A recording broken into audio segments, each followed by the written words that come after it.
Bonjour et bienvenue sur Automobile Propre pour un essai de la Porsche Taycan Turbo GT, la plus rapide des Porsche, 100% électrique. Mais tout d'abord, je vous invite à vous abonner à la chaîne YouTube d'Automobile Propre et de ne pas oublier de cocher les notifications. Alors j'avais déjà eu l'occasion de faire un tour en tant que passager en exclusivité sur le circuit de Leipzig. Vous avez sans doute déjà vu la vidéo. Si ce n'est pas le cas, je vous invite à aller la regarder. Et là, on va pouvoir prendre le volant derrière un pilote instructeur. Je rappelle que cette version bénéficie du pack Vessar. Le pack Vessar, c'est quoi? Eh bien, c'est ça. Ça va vous permettre de gagner 70 kg. La Turbo GT est allégée de 5 kg par rapport à une Turbo S. Mais si vous enlevez la banquette arrière, vous gagnez 70 kg. Vous voyez, on a un coffrage comme ça en carbone avec ici les renforts. On bénéficie également de sièges en carbone. Ils ont enlevé le système soft close des portes et on a ce grand aileron en carbone. Là, vous voyez les jantes qui ont été allégées, les freins en carbone céramique. On est sur une suspension Active Ride, donc c'est une suspension pneumatique. Chaque roue est indépendante et elle va limiter le cabrage, le roulis. Regardons l'intérieur. Vous voyez, on a les logos Turbo GT là, les sièges baquets. Et ici, le volant spécifique. Alors, on a des palettes au volant, mais on n'a que deux modes de régénération. C'est soit on est en roue libre, soit on a un petit peu de régénération. Et c'est réservé à cette version Turbo GT. Le bouton plus, c'est pas pour augmenter le freinage régénératif, c'est pour pouvoir utiliser le mode attaque, qu'on peut aussi utiliser en appuyant sur les boutons du drive mode. On a quand même, vous voyez, le double vitrage sur cette version. On a du vitrage feuilleté. Et vous noterez la présence de carbone également ici, au niveau des montants centraux, ou encore ici au niveau des bas de caisse. Là, vous voyez, les pneus spécifiques, c'est des Trofeo RS Elect. On est sur du 265/35 ZR21 à l'avant et sur du 305/30 ZR21 à l'arrière. Et maintenant, on va prendre le volant et je suis content. Allez, nous voici au volant de la Porsche Taycan Turbo GT Pack Vessar sur le circuit de Séville, magnifique. Donc je vous avais déjà présenté la voiture rapidement sur une première vidéo, j'étais passager et là je prends le volant. Alors je connais à peine la piste, ils ont mis des cônes spécifiques. J'ai donc le son qui est mis, je suis en mode attaque mode Sport Plus, mais le mode attaque, je ne vais pas pouvoir l'utiliser longtemps parce que ça ne marche pas en dessous de 30% et je suis à 37% de batterie. Peu importe, ça marche déjà suffisamment bien, même sans l'attaque mode. Vous voyez là, wow. Alors j'ai pas déconnecté totalement l'ESP, j'ai pas eu le droit, mais j'ai déconnecté en partie, à moitié pour qu'elle puisse, vous voyez, un petit peu drifter quand même. Mais pas trop, voilà, j'ai de quoi faire quand même.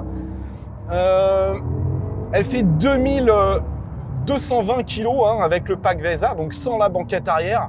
Évidemment, personne ne l'achètera sans banquette arrière, ça n'a pas grand intérêt. L'idée, c'était d'avoir une voiture qui battait un record sur le Nürburgring et d'avoir la possibilité, pour ceux qui vont sur le Nürburgring, d'avoir une version spécifique en fait. Et je pense que la majorité des utilisateurs la prendront avec banquette. On a un grip de dingue. Le freinage, toujours chez Porsche, est complètement ouf. Ah, j'aime bien, vous voyez, je peux jouer avec, même si elle fait 2220 kg. C'est quand même incroyable de pouvoir... Ouf, par contre, là, il faut faire gaffe dans les rapides. Alors, on a des pneus spécifiques à ce modèle, qui offrent un grip assez incroyable.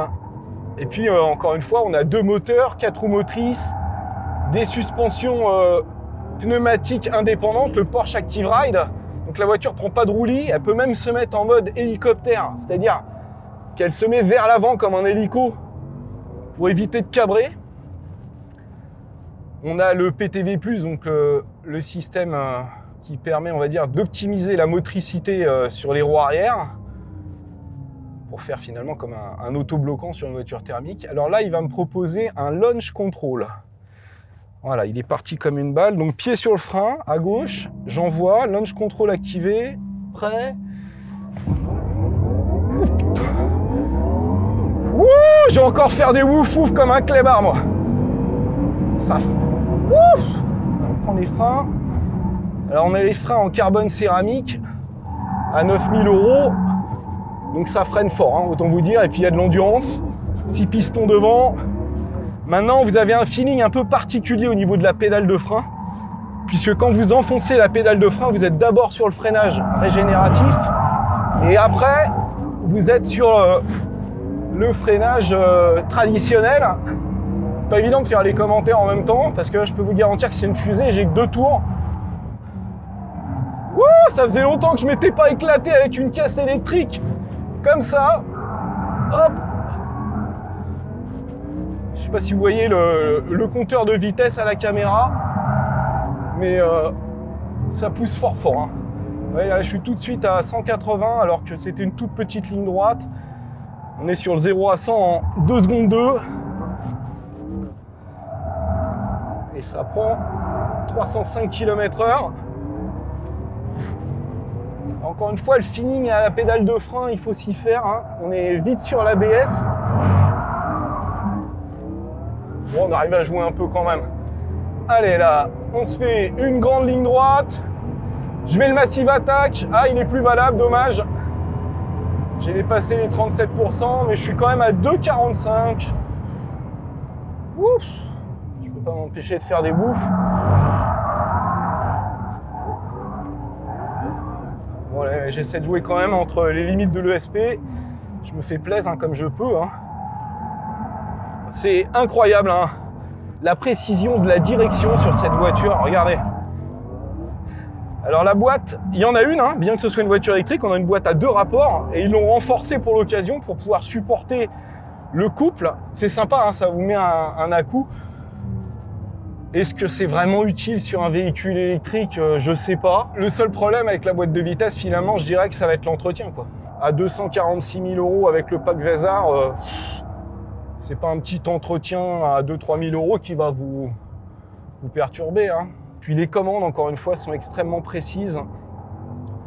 L'amortissement est quand même incroyable. Là, ça reste une Porsche, quoi, même si c'est électrique. Même si on n'a pas le flat 6 derrière qui ronronne, je peux vous garantir que faire 5-6 tours comme ça, c'est un vrai bonheur. Allez, on va se garer ici sagement. Derrière une version Turbo GT.